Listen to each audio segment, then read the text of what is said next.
Hello friends, welcome to our channel Dev Devanshi channel. कैसे हो आप लोग? आई होप कि आप लोग बहुत अच्छे होंगे, स्वस्थ होंगे, मस्त होंगे एंड अपनी अपनी फैमिली में व्यस्त होंगे।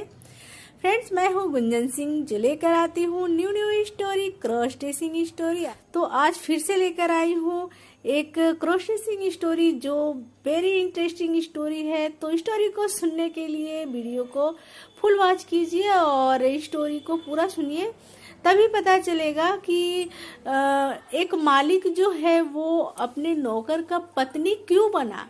तो ऐसा क्या हुआ जो मालिक को नौकर का पत्नी बनके रहना पड़ा। तो फ्रेंड्स, चलिए स्टोरी को स्टार्ट करती हूँ, क्योंकि बहुत ही इंटरेस्टिंग स्टोरी है। ध्यान से सुनिएगा और बहुत अच्छी लगने वाली है। अगर अच्छा लगे तो लाइक शेयर सब्सक्राइब करना ना भूलना। सुमित एक बिजनेसमैन था जिसके पास बहुत पैसे थे, बहुत अमीर आदमी था।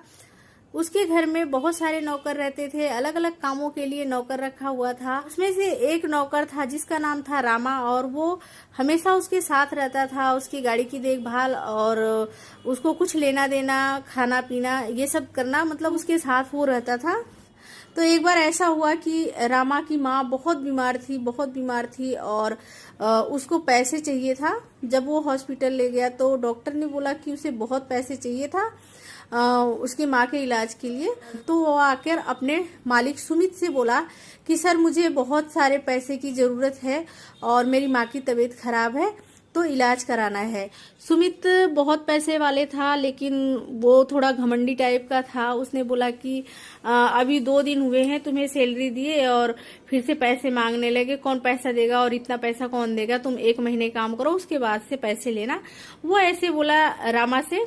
तो रामा दुखी होकर चला गया। तो रामा दुखी होकर अपने घर चला गया और नौकरी से भी निकाल दिया। माँ का इलाज के लिए वो अपनी जो जमीन थी वो गिरवी रखा और माँ का इलाज कराया। पर जो सुमित था वो रामा को पैसे नहीं दिया। कुछ सालों के बाद सुमित के जो बिजनेस थे वो डूब गए और उसके जो कारोबार थे सब कुछ बंद हो गया और वो एकदम सड़क पर आ गया। एकदम से वो गरीब हो गया। मतलब सुमित के पास कुछ भी नहीं बचा था, उसका जो घर था सब कुछ नीलाम हो गया था। उसके बाद से एक दिन सुमित सड़क पर आ गया था। एक दिन उसे रामा मिला और रामा नौकरी छोड़ चुका था। रामा को वो उसी दिन निकाल दिया था जब रामा ने अपने माँ के इलाज के लिए पैसे मांगा था। तो रामा उसी दिन वो चला गया था, छोड़ दिया था। और जब वो सड़क पर आ गया, सारा बिजनेस कारोबार उसका डूब गया। और तब वो उसे रामा मिला एक दिन और बोला, सर आप यहाँ पे क्या कर rहे हो?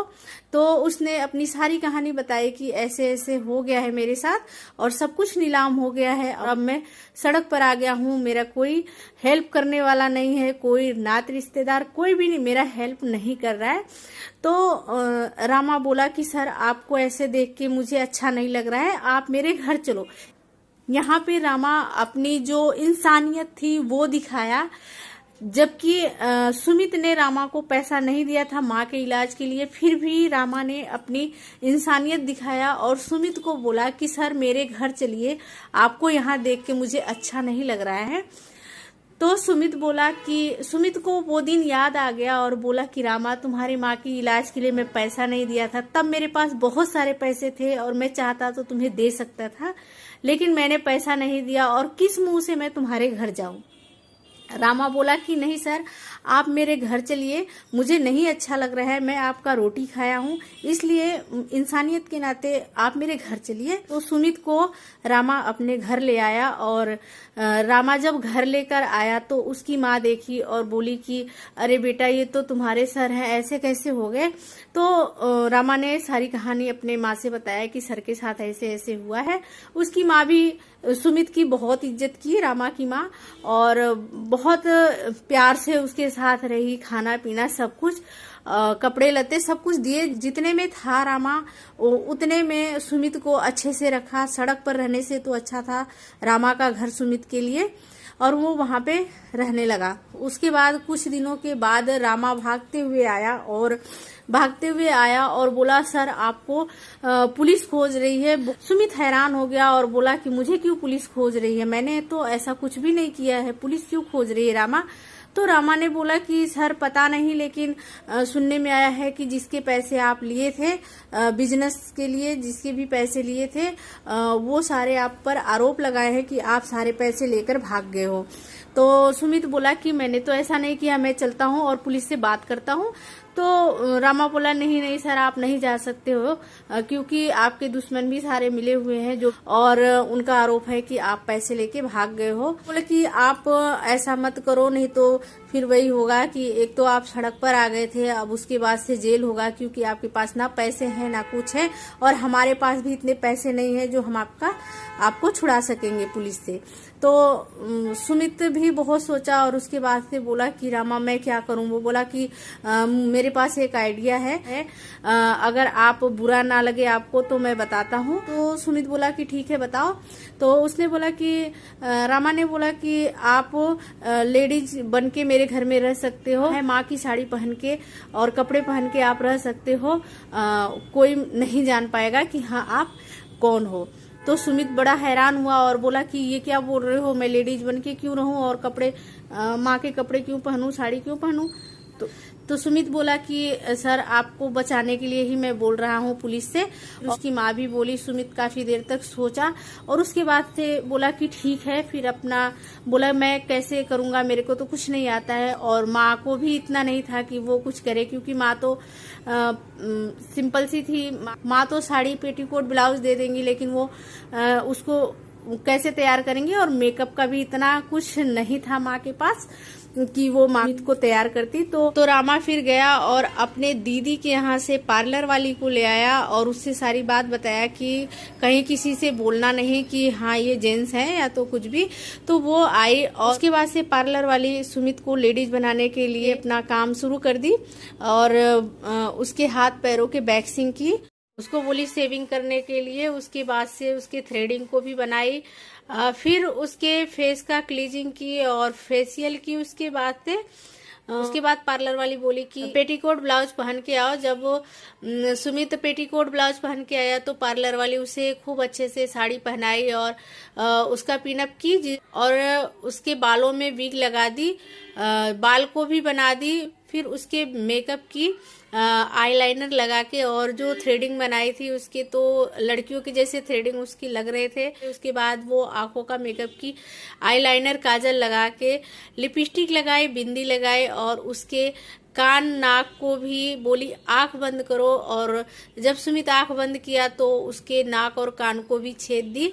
और सुमित बोला कि ऐसा क्यों की हो, मुझे मतलब नाक कान छेद के नहीं रहना है। तो वो बोली कि अगर कुछ दिन छोड़ दोगे तो ये बंद हो जाएगा।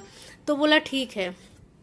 तो नाक कान भी छेद दी और उसमें वो पहना दी, नोज पिन और इयरिंग पहना दी। उसके बाद से हाथों में चूड़ी पहना दी और पाँव में पायल उसके पहना दी।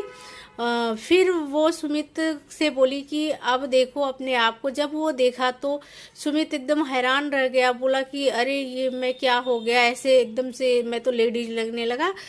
फिर रामा आया और रामा सुमित को देख के पहचान ही नहीं पाया और बोला सर आप ऐसे लग रहे हो, बिल्कुल ही एकदम से लेडीज लग रहे हो। उसकी माँ आई और देखी तो कह रही कि उसकी माँ देखी तो बोली कि अरे ये सुमित है या सुनिधि है। और उसके बाद से वो वैसे ही रहने लगा और जो मेकअप का सामान था और जो ज्वेलरी थी आर्टिफिशियल और चूड़ी पायल जो भी था पार्लर वाली से वो ले लिया रामा ने और उसको पैसे दे दिए। उसके बाद से सुमित वैसे ही रोज रहने लगा। जब तक पुलिस का चक्कर नहीं खत्म हुआ तब तक वो सुमित वैसे ही रहा। और रामा की माँ उसे सुमित नहीं सुनिधि बोलती थी और रामा भी उसे सुनिधि बोलता था।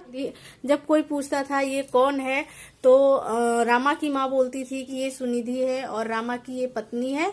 तो सुमित ऐसे सुनिधि बने और रामा की पत्नी बने, एक मालिक होकर अपने नौकर की पत्नी बने। तो फ्रेंड्स कैसी लगी स्टोरी? अगर अच्छी लगी है तो लाइक शेयर तो बनता है, और जो न्यू है जो सब्सक्राइब नहीं किए हैं वो भी सब्सक्राइब कर ले, बेल आइकन को भी प्रेस कर ले ताकि नेक्स्ट वीडियो नेक्स्ट स्टोरी जब भी डालूं आप तक सबसे पहले पहुंचे। तो चलिए फ्रेंड्स मिलते हैं नेक्स्ट वीडियो नेक्स्ट स्टोरी में। तब तक के लिए बाय बाय, टेक केयर, अपना और अपनी फैमिली का ख्याल रखिए, बाय।